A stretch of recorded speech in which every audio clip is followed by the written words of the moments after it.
No experimento Viscosidade, Lei de Stokes, estudaremos o movimento de esferas em um meio viscoso, influenciadas pela ação de uma força viscosa que é proporcional à velocidade das esferas e conhecida como Lei de Stokes.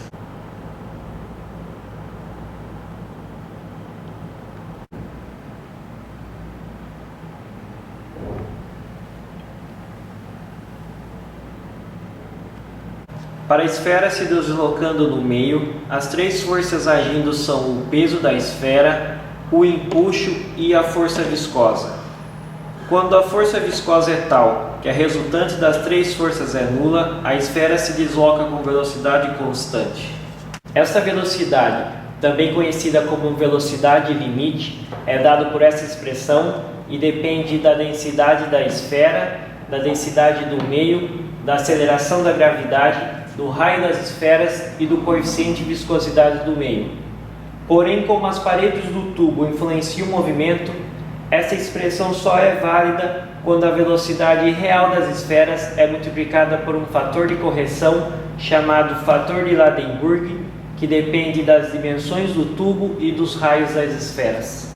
O material utilizado nesse experimento será um tubo de vidro com uma mistura água e glicerina, um suporte com marcas graduadas, um conjunto com esferas de tamanhos diferentes, uma pinça para poder manipular as esferas, um cronômetro para medir o tempo de queda, um paquímetro para medir o diâmetro das esferas e um termômetro para saber a temperatura da mistura água e glicerina.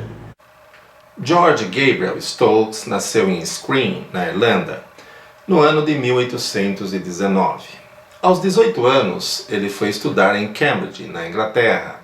Esse ano de 1837, em que ele chegou em Cambridge, foi o mesmo ano em que a rainha Vitória ascendeu ao trono, cujo reinado durou até o ano de 1901. George Stokes morreu em 1903, passando, portanto, quase que toda a sua vida na chamada Era Vitoriana. Esse período marca o auge do Império Colonial Britânico, cuja expansão econômica e humana é favorecida pelo desenvolvimento do capitalismo financeiro, traduza-se Revolução Industrial, bem como pela pressão demográfica elevada.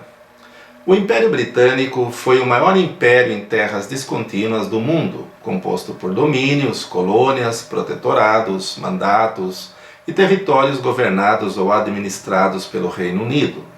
Assim, temos que George Stokes viveu no auge do Império Britânico e ao mesmo tempo no auge da chamada Segunda Revolução Industrial, esta agora com novos desenvolvimentos e invenções.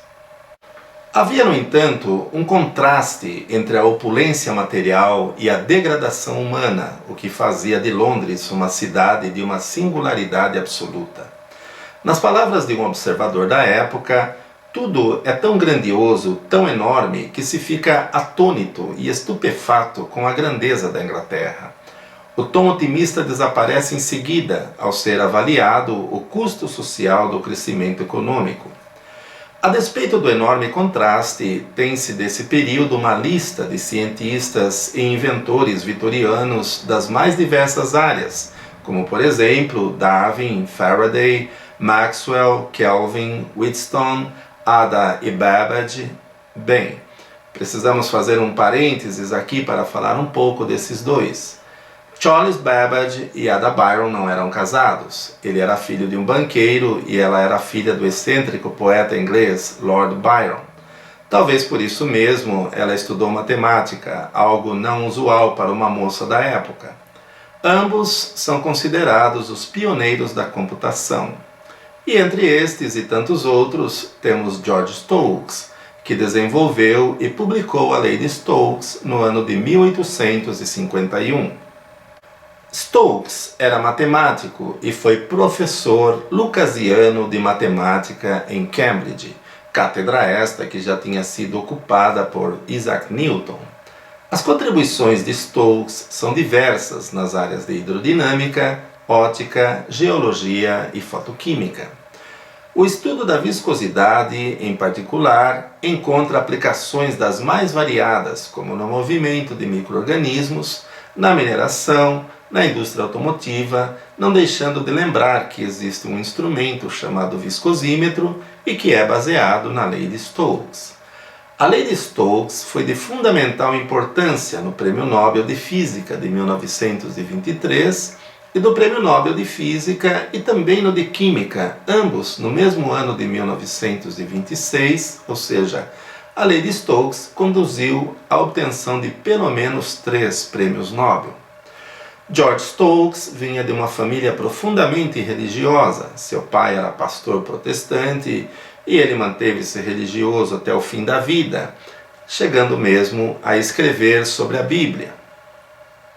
Além das conhecidas distinções de Stokes, como ganhador da medalha Copley, presidente da Royal Society e a Cátedra Lucasiana, entre outras, existem 2 crateras que levam o seu nome, uma na Lua e outra em Marte.